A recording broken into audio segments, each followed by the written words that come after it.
राधे राधे, जय जय श्री सीताराम।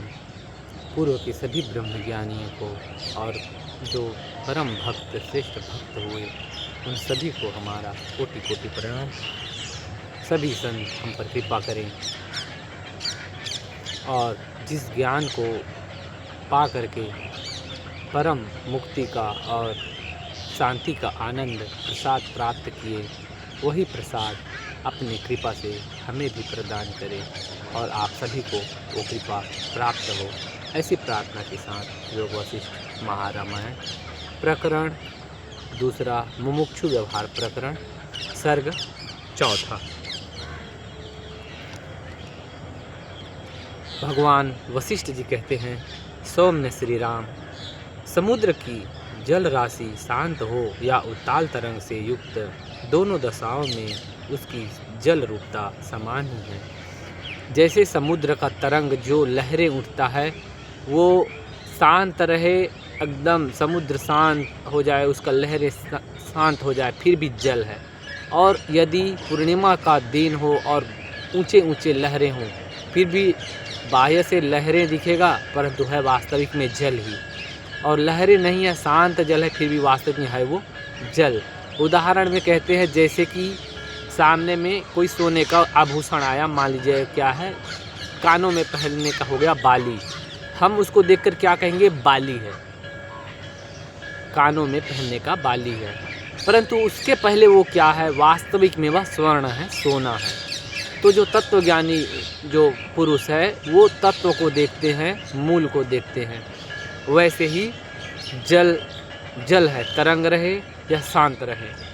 आगे कहते हैं उसमें किसी प्रकार का अंतर नहीं पड़ता, वो तो जल ही है, वो तो सोना ही है। चाहे उसको बाली बना दो, चाहे कंगन बना दो, चाहे नथली बना दो, चाहे जो भी महिलाएं पहनते हैं आभूषण, कुछ भी उसको रूप में दिया जा सकता है, लेकिन स्वर्ण कभी नहीं बदल सकता, उनका आकार बदल सकता है। उसी तरह देह के रहते हुए और उसके न रहने पर भी मुक्त महात्मा मुनि की स्थिति एक सी ही होती है। महापुरुष जो ज्ञान को प्राप्त हो गए हैं, उनका देह रहे तो भी और उनका देह नष्ट हो जाए, शरीर उनका मिट जाए, फिर भी उनका ज्ञान रूप से वो तत्व में ही स्थित होते हैं। उनका ज्ञान कम या ज़्यादा या है या नहीं है, ऐसा कभी नहीं होता। चाहे वो शरीर रहे तो, चाहे शरीर मिट जाए तो भी ज्ञानी सदैव सम और अपनी अवस्था में ब्रह्म तत्व में ही स्थित होते हैं।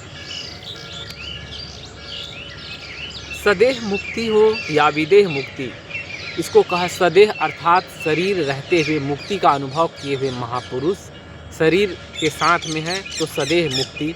विदेह मुक्ति जब शरीर भी छूट जाए, विदेह मुक्ति, उसका विषयों से कोई संबंध नहीं है।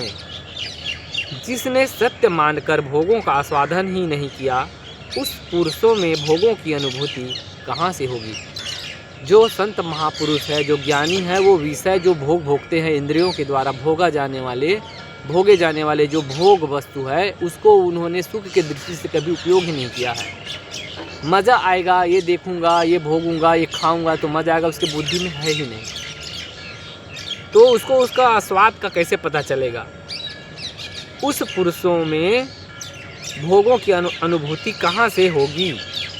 जीवन मुक्त और विदेह मुक्त दोनों ही प्रकार के महात्मा बोध स्वरूप है, दोनों ही बोध स्वरूप है, ज्ञान स्वरूप है। उनमें क्या भेद है, इसमें दोनों में भेद करने वाला अज्ञान है हमारे पास, तब हमको भेद दिखता है। अज्ञान ही भेद का कारण है, हमारे पास अज्ञान है इसलिए हम भेद दृष्टि से देखते हैं। उसके नष्ट हो जाने पर जब केवल ज्ञान ही अवशिष्ट रह जाता है, तब उन दोनों में भेद कौन भेद हो सकता है। ज्ञानी ही वास्तविक में ज्ञान को पहचान सकता है। अज्ञानी तो अपने अज्ञानता की वजह से ज्ञानी के शरीर और इसमें जो विदेह मुक्ति और सदेह मुक्ति में भेद अज्ञानी लोग ही कर सकते हैं। जैसे समुद्र की तरंगावस्था में जो जल है, वही उसकी प्रशांत अवस्था में भी है। जल तो जल है, चाहे कोई भी अवस्था में बदलता रहे, वास्तविक में उसकी जो वास्तविक जो तत्व है तो जल ही है, उसमें कोई अंतर नहीं है। सदेह और विदेह मुक्त में थोड़ा सा भी भेद नहीं है। जैसे पवन से बंधन हो या निस्पंदन हो, हवा, यहाँ हवा है, जब हवा चलेगा, जब तेज बहेगा तो उसका हमको आभास होगा हवा चल रहा है, लेकिन जब तेज प्रवाह नहीं रहेगा तो शांत अवस्था में हमको आभास भी नहीं होगा कि हवा का अनुभूति नहीं होगा, पर है।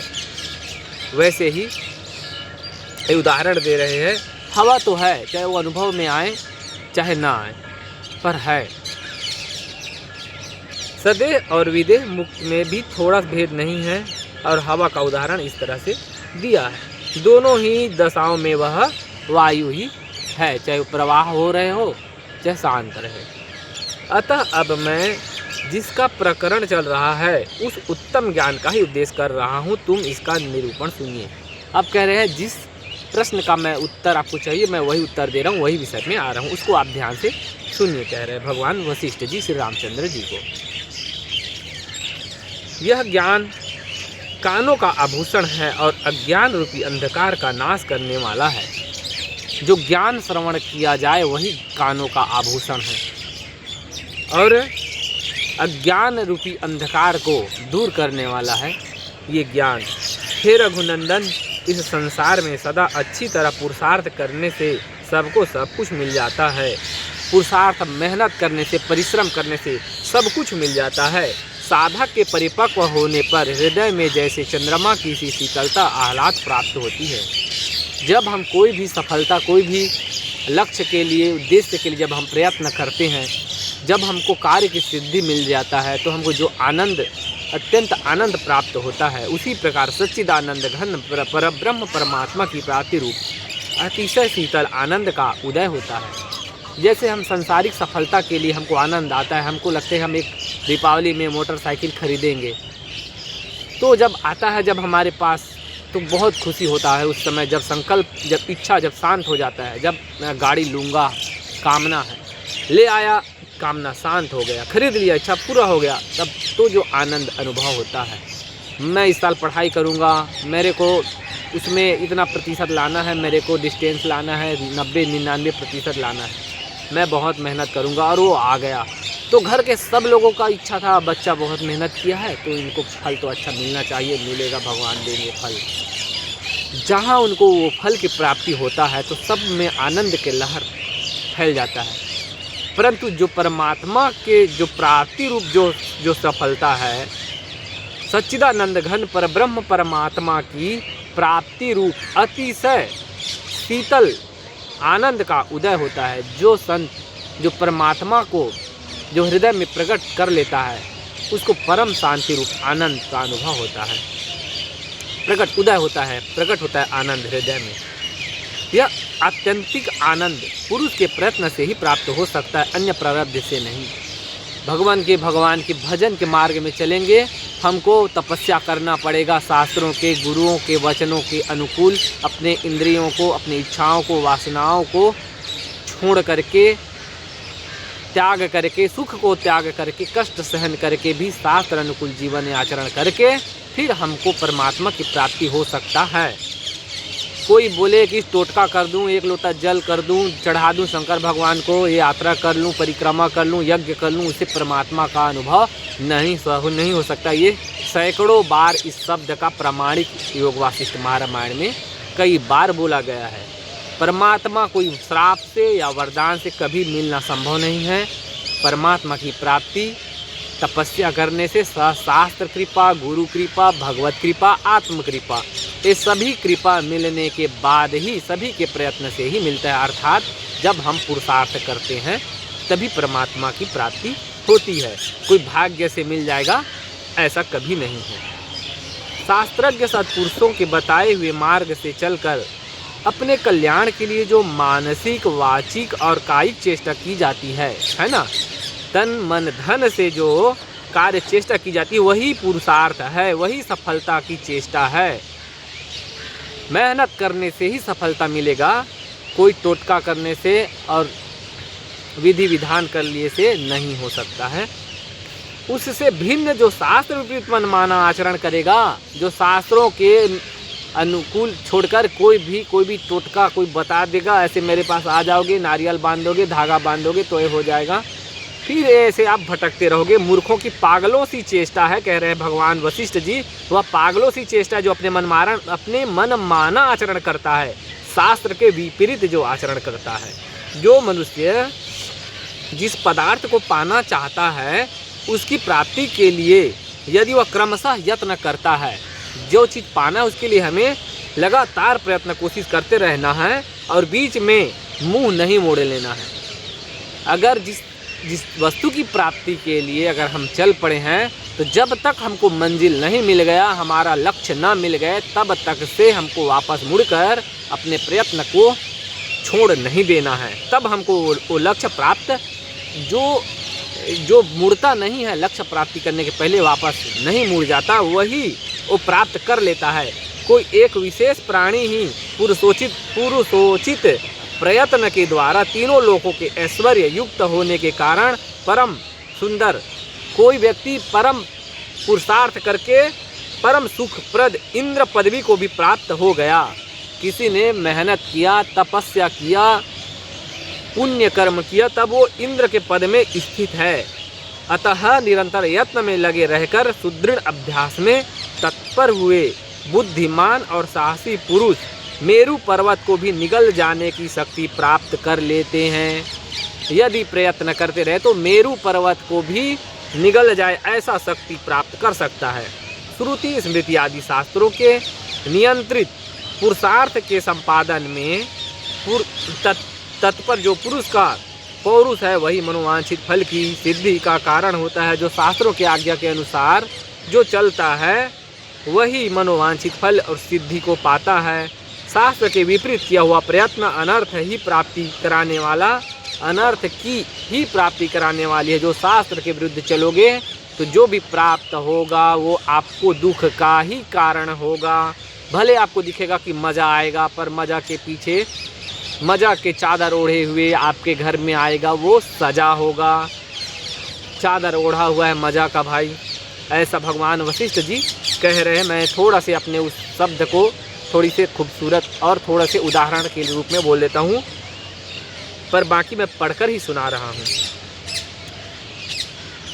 शास्त्र के विपरीत किया हुआ प्रयत्न अनर्थ की ही प्राप्ति कराने वाला होता है। कोई पुरुष जब शास्त्रीय प्रयत्न को शिथिल कर देता है, अर्थात छोड़ देता है या ढीला कर देता है कर्म में, तब स्वयं दरिद्रता, रोग और बंधन आदि अपने दुर्दशा के कारण वह ऐसी अवस्था में पहुंच जाता है कि उसके लिए एक बूंद पानी भी बहुत बड़ी उपलब्धि लगता है। जो प्रयत्न छोड़ देगा तो एक बूंद पानी भी मिलना उसको बहुत दुर्लभ हो जाएगा।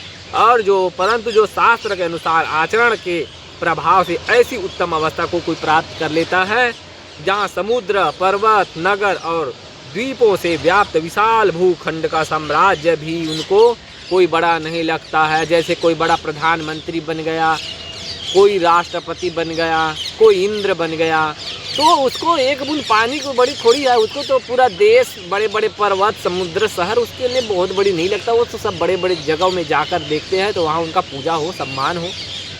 क्यों हो रहा है? जब उन्होंने पुरुषार्थ किया। मैं ये हम समझाने के लिए, मैं अपना थोड़ा सा इसमें सफाई के लिए बोल रहा हूँ कि जो हम संसार में जीते हैं, संसार को सत्य समझते हैं, तो उदाहरण देने के लिए, समझाने के लिए हम इस संसार के उदाहरण को लेते हैं। परंतु जो भगवान वशिष्ठ जी, जो श्री रामचंद्र जी, जो को दुख प्रकट हुआ है कि मेरा शरीर नष्ट हो जाएगा, इस संसार में सुख कहीं नहीं है, मैं किसके पीछे जाऊं? मैं भगवान रामचंद्र जी चक्रवर्ती राजा दशरथ जी के पुत्र है, उसको दुख की क्या जरूरत, क्या दुख था उनको? उनके पास संसार की सभी वस्तुएं था, सब सुख सुविधा था, फिर भी उनको क्या कमी था? वो कमी था उसको भगवान को आत्मज्ञान की अनुभव में उनको एक निष्ठ नहीं था कि मैं मुक्त हूँ। उनको बस भ्रम था। इसलिए उनको लगा कि मैं, हे प्रभु, मेरा ये जो भाव है वो स्थित हो जाए और इस संसार के दुख और सुख के चक्र से ऊपर जो परम आत्मा, ब्रह्म तत्व, चिदाकाश रूप ब्रह्म तत्व में ही मैं विलीन हो जाऊं, उसमें स्थित हो जाए। इसीलिए तो योग वासिष्ठ महारामायण प्रकट हुआ है। तो जो परम तत्व है, जिसके लिए संत लोग जिसके लिए बड़े बड़े तपस्वी लोग यत्न करते हैं, बड़े बड़े राजा अपने राजपाट छोड़ करके एक वस्त्र पर हिमालय में और संतों के आश्रमों में जा कर के तपस्या करते हैं, ज्ञानों की साधना करते हैं। मेन वस्तु तो वही है परमात्मा और परमात्मा की ज्ञान। इसीलिए मेन संपत्ति हमको प्राप्त कराने वाला है वास्तविक सुख, वास्तविक धन। श्री योग वासिष्ठ महारामायण। जय जय श्री राधे, जय जय श्री सीताराम। राधे राधे।